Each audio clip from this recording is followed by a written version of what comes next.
सर्व लहानू भक्तांना सप्रेम जयगुरु. आज आपल्यासोबत अमरावती जवळील नांदोरा या गावातील एक ज्येष्ठ व्यक्ती आहेत, ज्यांनी प्रत्यक्ष समर्थ लहानूजी बाबांची स्वतः टाकरखेडला राहून सेवा केलेली आहे. असे ज्येष्ठ भक्त आपल्यासोबत आहेत. तर ते लहानूजी बाबांच्या जीवनचरित्रावरती प्रकाश टाकणार आहे, त्यांचे काही अनुभव आपल्याला सांगणार आहेत. दादाजी जय गुरु. जय गुरु. जय गुरु. सर्वात आधी तुमचं संपूर्ण नाव सांगा. शामराव गोमाजी शेंडे. मूळचे राहणारे? राहणार नांदुरा. नांदोऱ्याचे.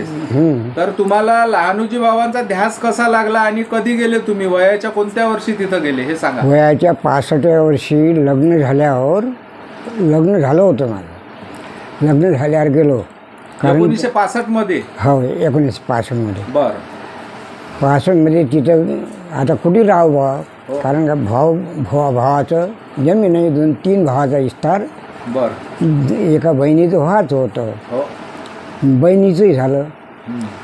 मग आता राहायची अडचण, लग्न झाल्यावर राहायची अडचण, सुनवारीली आली तरी अडचण होती. एकच खोली. बर.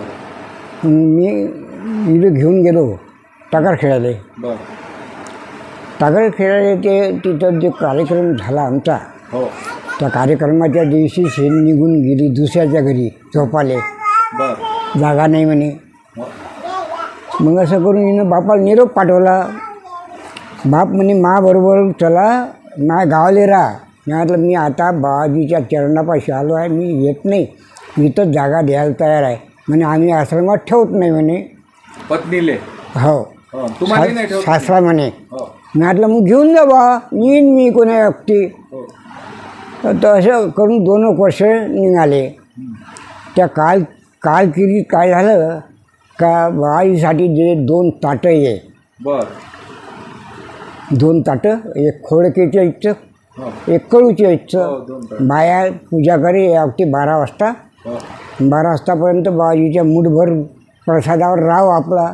बर. कोणी काही प्रसाद देता आपलं पोटही भरून जाय. हो. असं करता करता टाईम निघत आला. आणि ते बाबाजीचं जेवण झाल्यावर एक दिवस काय झालं, बाबाजीनं माय असं ताटडून नेलं. मी म्हटलं आता खरकटं न्यायला लागते वाटते म्हटलं. हां. तर ते खरकटं ताट नव्हतं. बरं.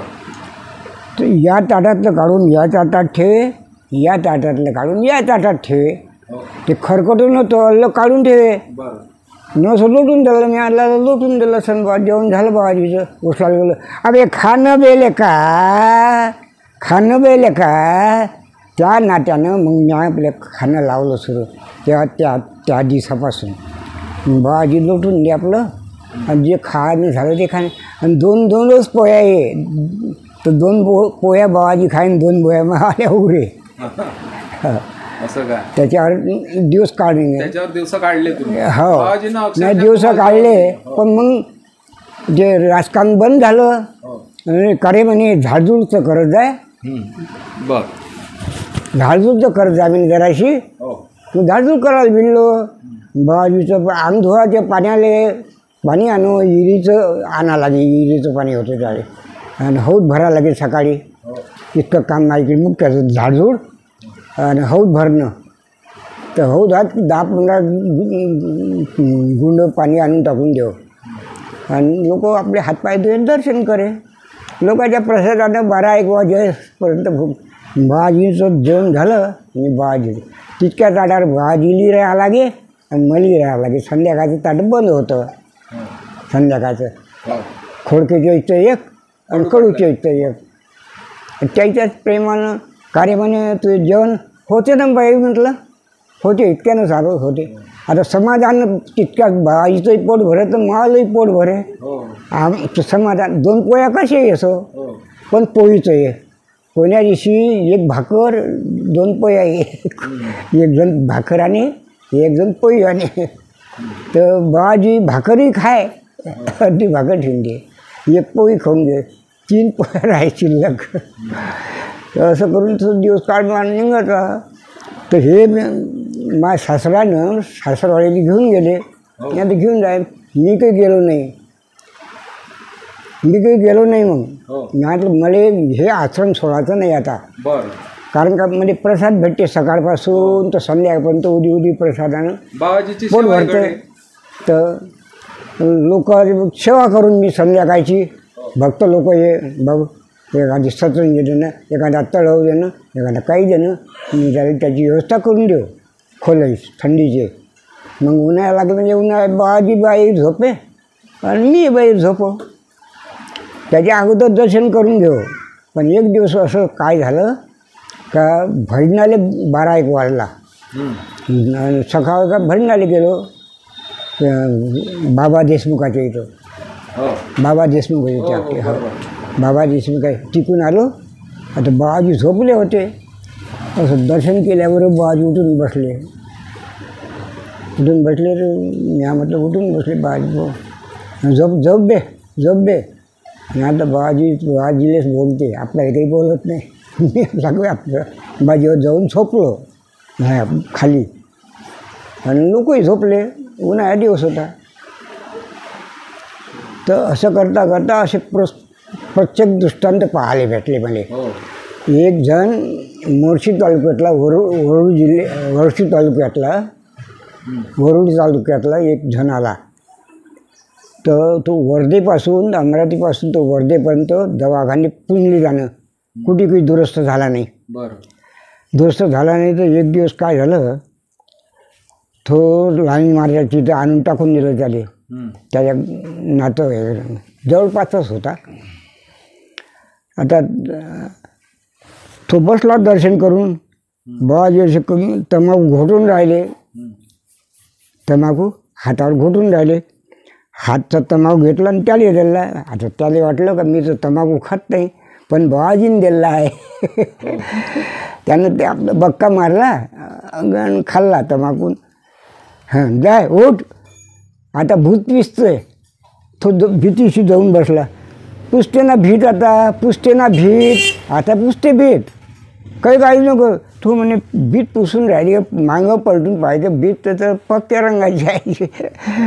आणि जो ओखला गाणी बक बेसूत पडला. नेला हौदा धुईधाय केला आणि त्याला नेऊन टाकून दिला. त्याचे कपडे होते धोतर घेतं त्याच्या अंगावर टाकून दिलं. तो एका रात्रीतच दुरुस्त झाला. एका रात्रीत दुरुस्त झाला. मी म्हटलं जमलं रे काय, जातो म्हणे बाबा आता जातो. तो गेला गावले चांगला सुखी सण घरी. त्यानं मस्त पूर्णाच्या पोळीचं जेवण भक्त लोकांसाठी आणलं. साधं जेवण लोकांसाठी. तर सगळ्यासाठीच पुरलं होते. पूर्णाचं जेवण झालं. चांगला होता घरी, मालूम नाही आपल्याला. पण त्याचं दुःख दूर झालं. त्या निरी घालक पडली, साडून न्या लागले. मला काही रिस नाही. बाबाजी लोक असं नाही कोण काय हात धुवून नाही आला का बे काम कर नाही करत नाही. असं करता करता एक दिवस असं एक मिर्चापूरची बाई आणून टाकली. चांगला सुखी लोक होता बौद्ध. 2-3 टिबांचा कास्तकार, एक जोडी घरी सगळं महिनेवारी माणूस. आणि ती बाई मॅट झाली. तिथं आणून टाकून दिली बाबाजीपाशी. काय सोडणे ते मॅट झाली. दिवसभर रातभर हिंडते गाव आणून टाकून दिली त्यानं. ते जो सकाळी जाय तोंड धुवाले आंघोळ ओली चिप होऊन जाय पाण्यात. आणि तशीच ये जो प्रदक्षिणा घालत बसे मंदिराले. तर 12 वाजे तरी ते बंद नाही होय ती चालू. पण तिला काय ते तोंडात म्हणे काही नाही, टाय वाजत जाईल प्रदक्षिणा मंदिराच्या भोवती टाकत जाय. आता एक दिवस काय झालं का 10-11चा टाईम झाला. आणि अंग धुवायला बसले बाबाजी. मी बालट्या नेऊन ठेवला, तांब्यात नेऊन ठेवला, तांब्याच्या गळवा नेऊन ठेवला. हे आली ना, आली हिच्या अंगात आली एकदम ते लोटांगण करता करता बाबाजीने 2-3 तांबे अंगावर घेतले. असं दांड व्हायला तो त्या दांडापर्यंत आली. आणि जो बसली का नाही गारा त्याच्यात बसत बसली. म्हणे मारण भाऊसीच्या मारण. जो मारला का नाही तिथे लागला, फुटलं. मी म्हटलं काय कसं करावं वाखे. तिने धुजाय केलं, झोपून दिलं.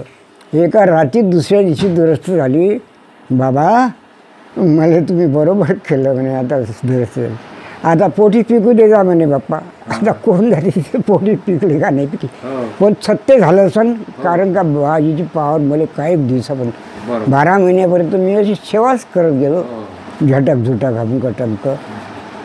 पण 12 महिने झाल्यावर मला या वक्ती 12-1 वाजता जराशी तोंडाला भूक लागली, तर वायकं पाहायला गेलो. वहीत वावर होतं 5 चक्कर गेलेलं, त्याच्यात वय होती तुरीची याची. वायकं बारीक बारीक पाहून आपल्या कटूट चाव जाऊन विटकून घेत जा. बाबाजी आले ना, एकदम त्याच वहीत आले. हां. अरे म्हणतो बाबाजी आले. बाबाजी पायी 3 मले आलो. बाबाजी बसले, मी बसलो. मग विनंती केली, बाबा माय हे नाचलो वय आहे, हे हाती धरू का नाही धरू. माझी इच्छा नव्हती, कारण मा तो प्रसंगही असा झाला होता. माझी इच्छा नव्हती का सासऱ्या घराला जा आपला प्रपंच संसार सुरू करा. नाही इच्छा नाही. तर कोणाचं खाईन बे खायले का. 3ऱ्या गुरुत लग्न केलेलं का न सोळा झालेलं का हे कोणाचं खाईन बे कुठे जाईन बे. ना बाबांची परवानगी आहे की मी जायसाठी.